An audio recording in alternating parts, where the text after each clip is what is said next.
I'm very lucky to run the Healthy Waterways program. It's a water quality improvement program of the ACT government and originally funded largely by the Commonwealth government.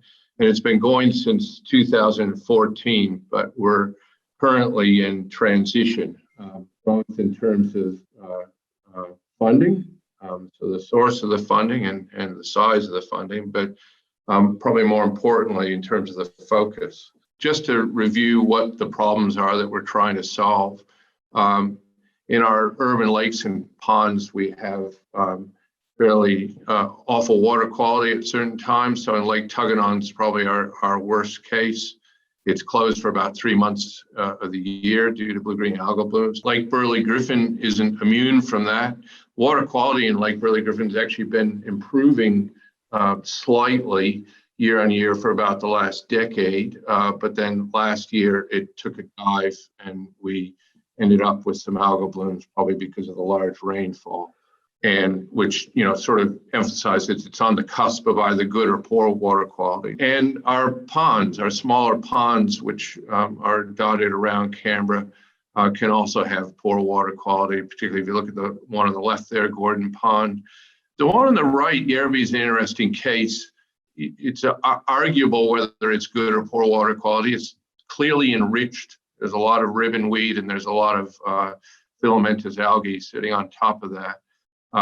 But otherwise, the actual water quality parameters are pretty good. But it won't take much more, I suspect, to tip that into a poor situation. So we want to watch that. And for Lake Ginninderra, when it does shut, it tends to be interesting because of fecal bacteria levels rather than fecal coliforms, rather than blue-green algae or other problems. So that is another thing that is actually on our radar. So stage one of Healthy Waterways, which, as I said, began in 2014 and wrapped up the middle of last year, was a co-investment with the Australian government and the ACT government. And it's good to not forget where we came from. And I just want to quickly review that. And I should give it a nod to other directorates, particularly Transport Canberra and City Services, which worked very closely with us on that. The program did a lot of things, but it really, I guess the jewel in that was the water quality assets. So channel restorations, rain gardens, really quite impressive wetlands. This is a Holder wetland, really quite impressive water quality assets, large, expensive, and hopefully doing the job, which we'll get to in a moment. But it's important to reflect on that and to ask ourselves, is that the future, or do we need to be doing something different? And obviously, I'm going to answer, we're changing our focus a bit. That last one was actually in Queanbeyan, so we didn't just focus on the ACT. We put a little rain garden in Queanbeyan as well, and in Caravan, this lovely little spot. So the question is, do they work? And probably even more importantly, is it enough? Are they enough to solve the problems? Just looking at our water quality models would say in the place where we concentrated most of the assets, which was in Lake Tuggenon catchment, we're intercepting about 20% of what was going into the lake of the nutrients and suspended solids. We're actually transferring our monitoring gear to 4 of the assets now to actually confirm that and test their performance and improve our models. There are a few other tidbits. We have water watch monitoring of Holder wetlands, and that shows a pretty nice decrease in the nitrates and phosphates between the inflows and the outflows, although there's only 3 data points for the outflows. So we'd like to see more data there, but that'll come. And the research, which I'm going to talk about in a minute, actually looked at monitoring upstream and downstream of the channel restoration that was shown earlier. In a storm event, there's basically probably no difference, which is not surprising, but in base flow conditions, there's quite a reduction in, I should say what that is. That's phosphorus, sorry. It's phosphorus milligrams per liter. And we also have done research on urban ponds, some of the existing ponds. both research and monitoring, and both of those are showing good performance. So the ponds work, but the question then with ponds and the wetlands and the rain gardens do their job. Do they do it exactly as modeled? We'll find out, but they do a job of cleaning the water, but is it enough? So we did, in stage one, in addition to the water quality assets, we did a bunch of research, or University of Canberra did a bunch of research, led by Rod Ubrian and Fiona Dyer and a team of many. If you haven't had a talk by them, I recommend it. They're an excellent crew and great communicators, and they've done fabulous work there that's really influenced our thinking. I'm just going to summarize a few points. One is that Lake Tuggeranong, which is the main catchment they worked in, receives about 5 times the nutrients as is needed for a blue-green algal bloom every year. So while we think about the sediments, and you think about lakes accumulating nutrients and worrying about the release of those nutrients from the sediments, you can forget about that at least until we get that catchment input under control. Worse even is that 50% of that input is dissolved. So it's basically there for the taking by algae.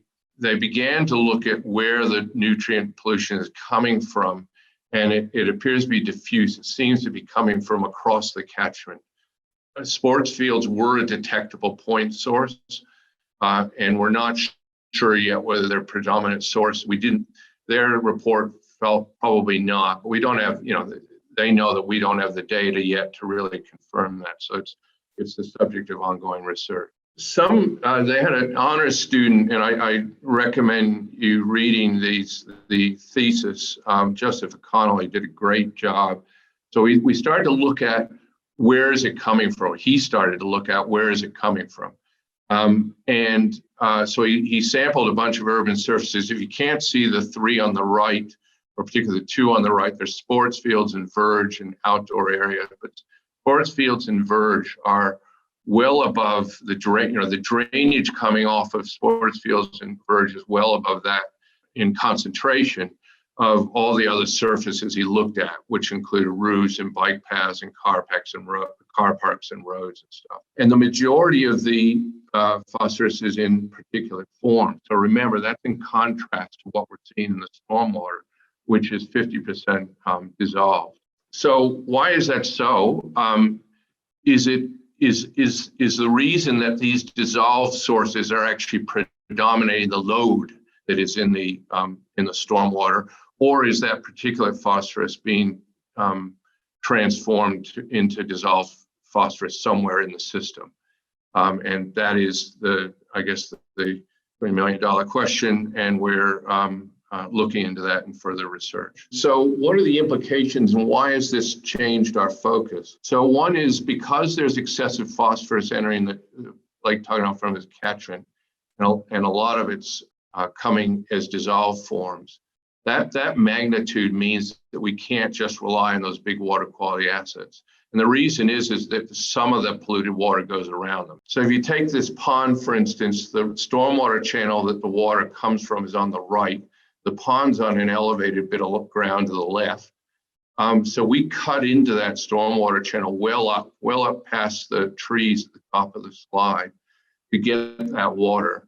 It comes into the pond, and then it comes out on the bottom right there through a drain that you can't see. There's an overflow channel. There's a drain that goes underground. The point is that obviously at some point that pipe gets overtopped, and sure, water is going through it, but a lot more water is bypassing it. And that water is polluted enough and got enough pollution in it that we can't rely just on these kinds of assets to do the problem. Maybe in a catchment like Lake Burley Griffin, where you're on that cusp of good poor water quality, but not in one like Tuggeranong, where it's quite polluted. And the second thing is that, I guess the second implication is that of their research is because it's widespread, it means we have to think about what's widespread. What is everywhere? So a commercial center isn't everywhere. A sewage leak wouldn't be everywhere. But it's coming from everywhere, which probably means, what's everywhere? Houses and green spaces. and verges, road verges. So it means we need to focus on the management of those things in order to get the pollutant loads down. So stage 2, this is our focus, is on preventing stormwater from getting polluted in the first place. So remember, those assets that we put in were about filtering already polluted stormwater. Now we're looking at preventing stormwater from getting polluted in the first place. So we're looking at, again, at assets, but we're looking at source and assets. And these are innovative in the sense that there aren't currently municipal standards, infrastructure standards for them. And so we need to create that. We need to come up with the information to allow us to actually even build them. So it's expanding our toolkit of infrastructure options. And these are things like bioswales around playing fields. Again, more creek naturalizations, water reuse, smaller bioretentions near sumps, and drain outlets into green space. So we've done some bioswales already at the Canberra playing fields. They protect the drainage from the playing fields, and we've done some floating wetlands. That these are more sort of the traditional ad end of system. They're still required, but our main focus is on these more innovative at source ones. We are going to look at doing behavior change, and this is being led by ACT NRM. So they've already got some work going, the leaf collective. So we're trying to look at at getting leaves out of drains. Leaves, if you add them together, take thousands of kilometers of streets in Canberra, could easily, according to back of the envelope calculations, be contributing to that load, or a significant amount to the load. Also looking at behavioral change or management practices within the government. So our green spaces and verges, fertilizer uses in green spaces, and grass clippings ending up on roads, that sort of thing. And we want to target householders' use of fertilizer. On a different topic, but still important, we want to also reduce sediment impacts on streams coming from urban developments. And this is the Deep Creek catchment. On the left is the dam, or the retention dam, that broke, and on the right is the result of it in Deep Creek. Everybody agrees, including the SLA, that's not a great situation. They're working well with us to, we're working together to come up with ideas to avoid this in the future. We are doing research. We're trying to find out what the ultimate source of the dissolved nutrients is. Where does it come from, and is it getting transformed, or is it just that the sports fields and other things like that are a predominant source of the dissolved nutrients? And we're doing other stuff. We're doing water quality monitoring to support our modeling. We like Owen just outlined, and Janice as well, want to have a strong technology base, a strong modeling base, in order to sort of run scenarios. And with those scenarios, we'll be able to have more realistic catchment plans. We want to take into account a range of Ngunnawal cultural enhancements and wrap those into the catchment plans. And we want the catchment plans to spell out really meaningful water quality targets, ones that are things like reducing the incidence of blue-green algal blooms in Lake Tuggeranong by some amount. That is, everybody agrees is acceptable, or is as good as we can get. And of course, we'll have community engagement to support all of that. And look, an acknowledgement that all of this work, which is basically outlined on this slide here, will end up in that little blue circle in the middle there, which is improved water quality. But we're going to have to do more than even this next stage in order to solve the problems in Canberra, which is what's towards the top of the slide. So to prevent the algal blooms, to get healthier aquatic habitats, to reduce urban heat, and all the other improved biodiversity values and that sort of thing. So can we actually do it? Can we actually solve the problems?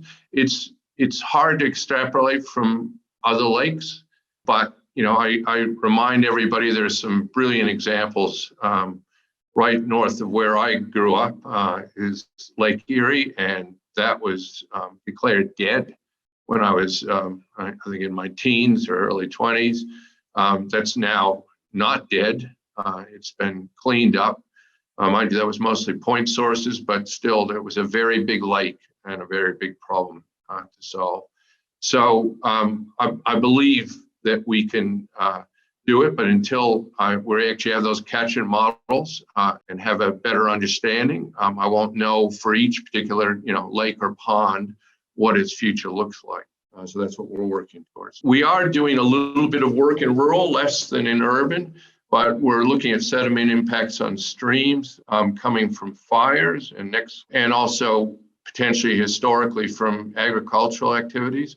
In fact, one of the questions that we want to look at and support some research around is whether all of the sediment in the channel, or most of the sediment in the channel, is historic and is just mainly sitting there and just moving a little, or whether there is serious contemporary supply of sediments that's clogging up the channels. So we're targeting the sand slugs and trying to come up with catchment plans and modeling of catchment plans to try and help improve those. So, and the research, we're doing research into fecal bacteria sources that will impact this, because that's actually the main reason you'll get closures in the Murrumbidgee due to that. And we're doing research on biodiversity values that will also, inform that. Again, monitoring, modeling, Ngunnawal, cultural enhancements. We are doing some erosion works and again, community engagement. So a smaller program in the rural areas, yeah, it is an element. Basically, healthy waterways, stage 2, and the reasons for it. That's wonderful, Ralph. Thank you very much for your presentation. It's great to get the water quality angle and as well as the water quantity angle, and there's some really interesting work that you're doing in this space. I do have a question here. There's been a bit of a discussion in the chat around sources of water quality. You've certainly touched on that in an urban setting, which has been really, really helpful. A question from Antia. Which waterways are you looking at for sediment slugs, and does that include the Murrumbidgee River? Yes, thanks, Antia. Look, we haven't actually got the project even going yet, but I would expect that to be the Murrumbidgee. Yes, that's obviously the one that integrates all the sand that's coming through the catchment. Obviously, if you go up in a catchment, especially where there are fire impacts, you'll find the local impacts from the catchment. What I'd really like to know, though, is with those big sand slugs, like downstream of Tharwa or in the Tharwa area, is that a historic problem, or is there still a large contemporary component to that?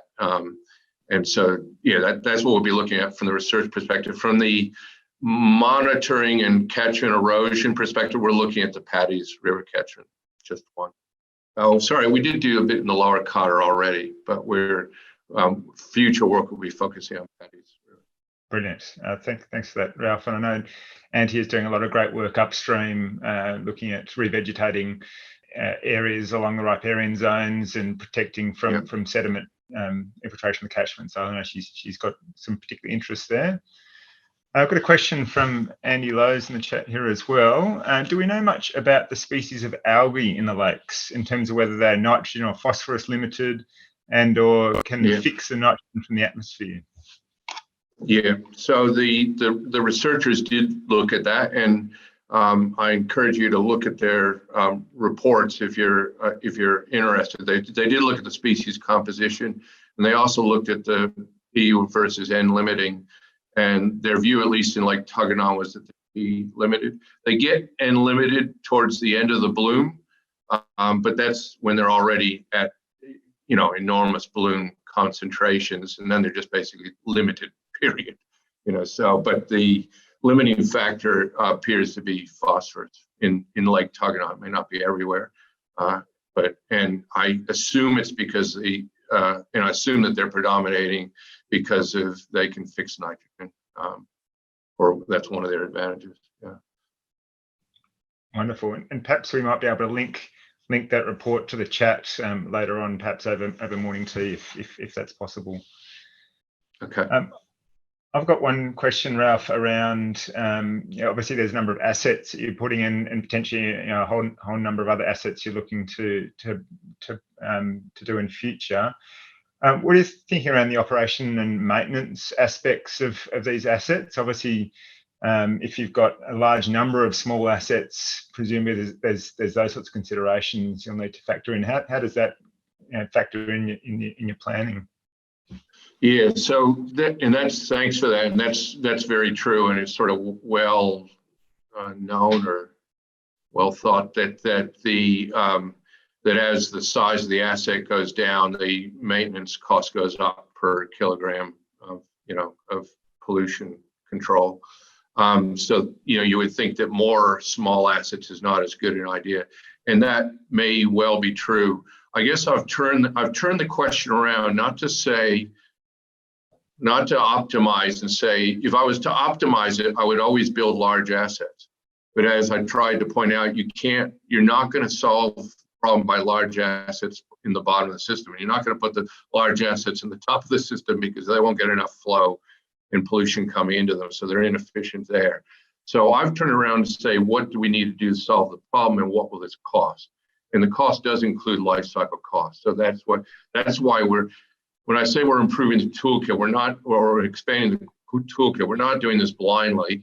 We're doing this trying to gather all the information, including costs, including sort of practical things that you encounter in construction, all the constraints that you get from services and other, so what is possible is what we're trying to find out, and what does it cost, and what benefit would it give? And then we turn around and say, okay, what mix of these options will actually reduce the pollution level to the point we can manage the algal blooms in Lake Tuggenon, or prevent algal blooms from occurring in Lake Burley Griffin, or whatever. No, that's great. Thank you very much, Ralph.